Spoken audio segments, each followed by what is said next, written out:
Assalamualaikum warahmatullahi wabarakatuh.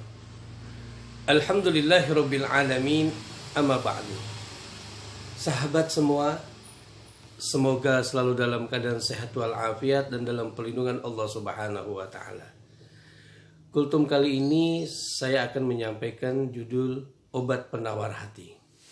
Sebagaimana kita maklum dan kita ketahui, sekarang ini dengan adanya COVID-19 virus corona menyebabkan banyak terjadinya perubahan dalam kehidupan bagi setiap orang. Kita menyaksikan banyak para pekerja yang dirumahkan, bahkan di PHK. Kita menyaksikan banyak para pedagang yang belum bisa berjualan karena masih mengikuti anjuran pemerintah. Dan berbagai macam profesi ini terganggu. Sehingga menyebabkan dampak ekonomi sangat luar biasa. Dan berdampak pula kepada perasaan hati. Ya. Hati menjadi tidak tentram, menjadi tidak damai. Hati menjadi gundah gulana, gelisah. Tetapi sahabat jangan khawatir. Semua keadaan, apapun masalahnya, hati akan tetap menjadi damai dan tentram apabila kita mengetahui obat penawar hati agar hati menjadi tentram dan damai. Di dalam Al-Quran surah Ar-Ra'd ayat 28 Allah berfirman, A'udzubillahi minasyaitonirrajim, allazina amanu wa tatma'innu qulubuhum bizikrillah. Orang-orang yang beriman itu hatinya menjadi tenang dengan berzikir kepada Allah. Ala bizikrillahi tatma'innul qulub. Ketahuilah bahwa dengan berzikir kepada Allah hati menjadi tenang. Jadi yang pertama adalah zikir kepada Allah. Di dalam kitab Nasahil Ibad dijelaskan ada 5 obat penawar hati. Khamsun hunna min dawa'il qalbi.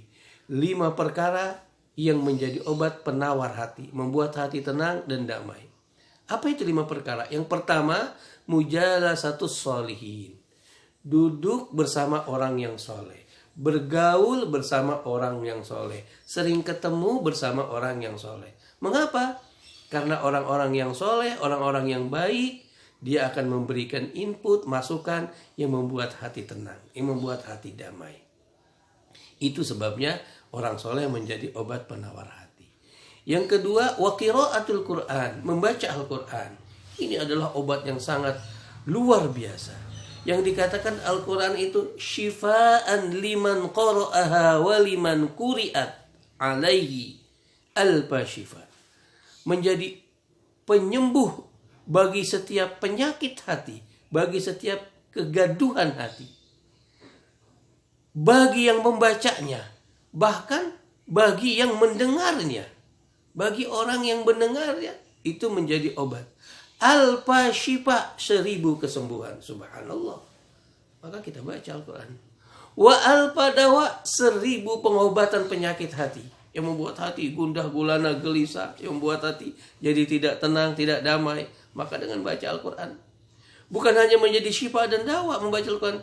Dikatakan alfa barakah. Orang yang membaca Al-Quran, Allah turunkan kepadanya 1000 barakah. Subhanallah.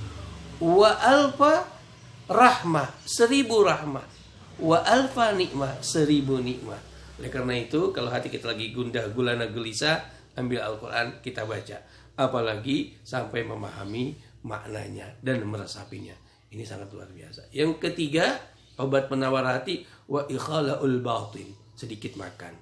Jadi sedikit makan itu membuat hati menjadi tenang. Ramadan ini media kita untuk sedikit makan. Dari frekuensinya berkurang. Di hari lain 3 kali. Di Ramadan hanya 2 kali. Saat buka dan saat sahur. Volumenya juga pasti berkurang. Ya.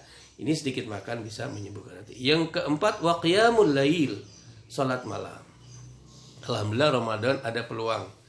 Ya, untuk salat malam. Qiyamul lail itu kata Rasulullah ada 3. Pertama salat tarawih. Kedua salat witir. Ketiga salat tahajud. Kita laksanakan ini. Karena sekarang sedang di rumah saja, jangan sampai tidak laksanakan sholat tarawih. Para suami, para bapak, para kepala keluarga yang tidak sholat di masjid, sholat di rumah harus mampu menjadi imam bagi keluarganya di sholat tersebut. Dan yang terakhir, wa tadarra'u inda shabah, berdoa sebelum datang waktu subuh. Ya, jadi artinya kalau orang berdoa sebelum waktu subuh, sholat subuhnya tepat waktu dari tinggal. Jadi sahabat semua, itulah 5 obat penawar hati. Pertama, bergaul bersama orang yang baik, orang soleh. Kedua, membaca Al-Quran. Ketiga, sedikit makan. Keempat, sholat malam. Dan kelima, sering berdoa kepada Allah, minta agar hati kita selalu diberikan ketenangan dan kedamaian. Demikian kultum yang singkat, semoga menjadi referensi dan motivasi, bermanfaat bagi diri saya dan bagi sahabat semua, dan kita selalu mendapat perlindungan dari Allah SWT.